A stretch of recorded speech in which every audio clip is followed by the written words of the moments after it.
দেশপ্রেমিক অর্ধ শতাধিক সেনা অফিসারদের হত্যাকাণ্ডের জন্য বিচার হয়। 2013 সালের শাপলা চত্বরের ঘুমন্ত হেফাজতে ইসলামের নেতা কর্মী আলেম সমাজদেরকে নির্মমভাবে হত্যাকাণ্ডের বিচার বাংলাদেশের মাটিতে দেশের মানুষ দেখতে চায়। 2014 সালের নির্বাচনকে কেন্দ্র করে গোটা বাংলাদেশে বিরোধী দলগুলোর শত শত নেতা কর্মীদেরকে গুম খুন করা হয়েছে।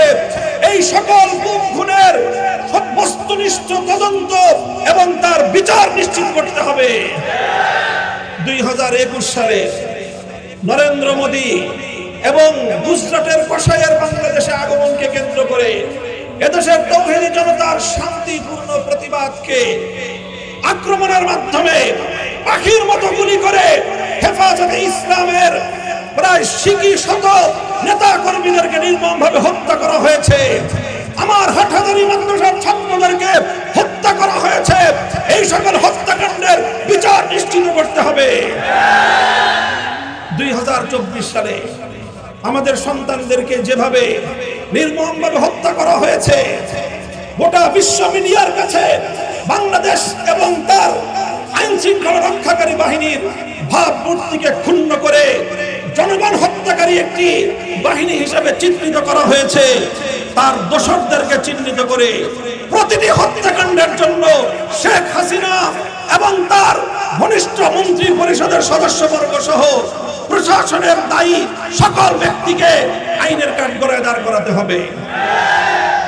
হেলমেট লীগ, হাতুড়ি লীগের তৃণমূল থেকে শীর্ষ পর্যায় পর্যন্ত সকল সদস্যদেরকে খুঁজে খুঁজে বের করে বিচার কায়েম করতে হবে।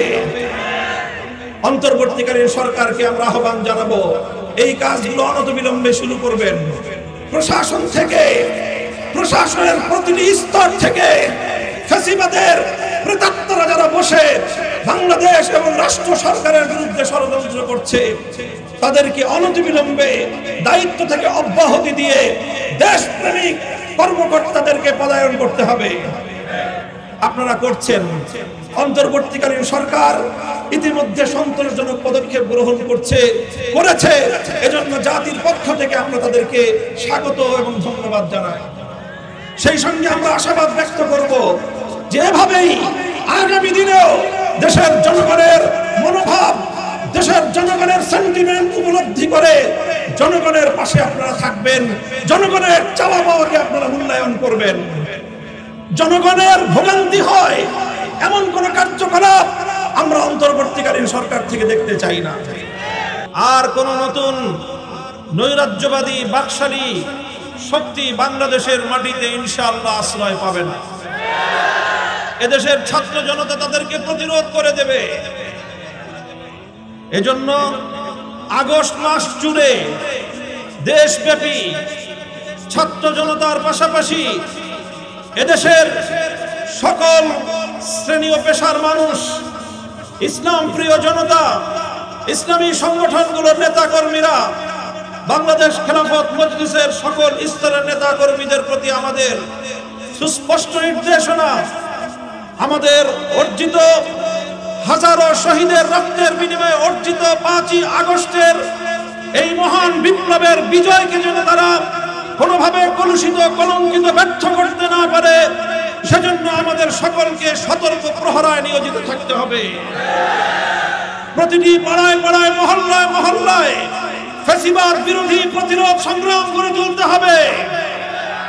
যারা এদেশের মানুষের মধ্যে বিগত 16 বছর ধরে বিভাজনের রাজনীতির মধ্য দিয়ে বাংলাদেশকে ব্যর্থ রাষ্ট্র প্রমাণিত করার, ব্যর্থ রাষ্ট্রে পর্যবেসিত করবার ষড়যন্ত্র করেছিল, সেই অপশক্তি, পরাজিত শক্তি, দেশ বিরোধী শক্তি, ইসলাম বিরোধী শক্তি, অত্যাচারী শক্তি আর কোন বাহানায় যেন বাংলাদেশের রাজনীতিতে পুনর্বাসিত হতে না পারে, সেজন্য আমি বাংলাদেশের সকল দেশপ্রেমিক নাগরিকদেরকে তৃণমূল পর্যায় পর্যন্ত প্রতিরোধ আন্দোলন অব্যাহত রাখবার আহ্বান জানাচ্ছি। প্রিয় দেশবাসী, সে সঙ্গে আমরা স্পষ্ট ভাষায় বলতে চাই, আমাদের পার্শ্ববর্তী ভারত রাষ্ট্র আমাদের বন্ধু প্রতিম রাষ্ট্র হিসেবে আমরা তাদেরকে দেখতে চাই। অতীতে অব্যাহতভাবে স্বৈরাচারী শেখ হাসিনাকে একতরফা জনগণের ভোটাধিকার হরণ করার ক্ষেত্রে যেভাবে তাকে তারা প্রশ্রয় দিয়েছে, যেভাবে তারা এই মানুষের ভোটাধিকার সহ অন্যান্য অধিকার হরণ করার ক্ষেত্রে সুস্পষ্টভাবে ভারত পক্ষপাতিত্বমূলক ভূমিকা রেখেছে। ভারত বাংলাদেশের জনগণের পাশে নয়, শেখ হাসিনা এবং তার স্বৈরাচারী সরকারের পাশেই দাঁড়িয়েছিল। আমরা আশা করব ভারত তার বাংলাদেশ নীতি পরিবর্তন করবে। পতিত স্বৈরাচারী শেখ হাসিনা এবং আওয়ামী লীগের পক্ষে নয়, বরং বাংলাদেশের সরকার এবং বাংলাদেশের জনগণের পাশে, বাংলাদেশের জনগণের সঙ্গে তারা কাজ করবে। এই আহ্বান আমি ভারত রাষ্ট্রের প্রতি রাখতে চাই। আবারও বলি, যদি ভারতে বসে ষড়যন্ত্রকারী পতিত অপশক্তি বাংলাদেশের অভ্যন্তরে বিশৃঙ্খলা নৈরাজ্য সৃষ্টি করবার পায়ে তারা চালায়, ভারতকেই ভাবতে হবে বাংলাদেশের সঙ্গে তার পররাষ্ট্র সম্পর্ক কোথায় গিয়ে দাঁড়াবে। প্রিয় দেশবাসী, আমরা অন্তর্বর্তীকালীন সরকারকে স্বাগত জানিয়েছি, ধন্যবাদ জানাই। ইতিমধ্যে তারা অনেক সেই পতিত সরকারের অত্যাচারী খুনি, যাদের হাত আমার সন্তানদের, আমার ছাত্র জনতার রক্তে রঞ্জিত হয়েছিল, তাদের অনেক রুই কাতলা ইতিমধ্যে অন্তর্বর্তীকালীন সরকারের প্রশাসন এবং আইন শৃঙ্খলা রক্ষাকারী বাহিনীর জালে ধরা পড়েছে। কেউ ডাঙায় ধরা পড়েছে, কেউ পানিতে ধরা পড়েছে। এভাবেই যেন গোটা বাংলাদেশকে তন্ন তন্ন করে অনুসন্ধান চালিয়ে সকল হত্যাকারীদেরকে যেন আইনের হাতে সোপর্দ করা হয়। প্রতিটি হত্যাকাণ্ডের জন্য সঠিক ন্যায় বিচার এদেশের মানুষ পায়। আরেকটি কথা, এই যে বিপ্লব হলো, এই বিপ্লবের অন্যতম বৈশিষ্ট্য ছিল শ্রেণী পেশা নির্বিশেষে সব শ্রেণীর ছাত্র জনতার অভূতপূর্ব ঐক্য। এই ঐক্যে যেভাবে স্কুল কলেজ ইউনিভার্সিটির ছাত্ররা ছিল, এই ঐক্যে রাজপথের সংগ্রামে প্রতিটি ক্ষেত্রে মাদ্রাসার ছাত্ররা কাঁধে কাঁধ মিলিয়ে ভূমিকা পালন করেছে। শাহাদাত বরণকারী ছাত্র জনতার মধ্যে যেভাবে বাংলাদেশের প্রাইভেট এবং পাবলিক ইউনিভার্সিটি কলেজের স্কুলের ছাত্ররা রয়েছে, আমাদের মাদ্রাসার অনেক ছাত্র শাহাদাত বরণ করেছে। আমরা দেখেছি এই বিপ্লবকে, এই বিপ্লবের লক্ষ্যকে, উদ্দেশ্যকে ব্যাহত করার জন্য বিভেদের দেয়াল তৈরি করবার কাজ শুরু হয়েছে। সংখ্যালঘু ইস্যুকে কৃত্রিমভাবে সাবোটাজের মাধ্যমে সামনে এনে আবার বাংলাদেশকে একটি ব্যর্থ রাষ্ট্রে পরিণত করার জন্য বাংলাদেশের গণমানুষের আকাঙ্ক্ষাকে পদদলিত করবার পায়ে তারা চলছে।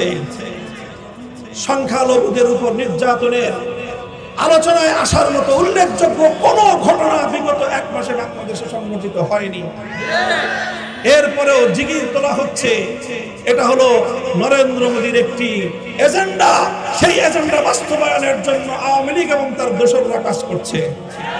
আমরা এই আত্মঘাতী তৎপরতা থেকে বিরত থাকার জন্য আওয়ামী লীগকে এবং তার নেতা কর্মীদেরকে আমরা উদাত্ত আহ্বান জানাতে চাই।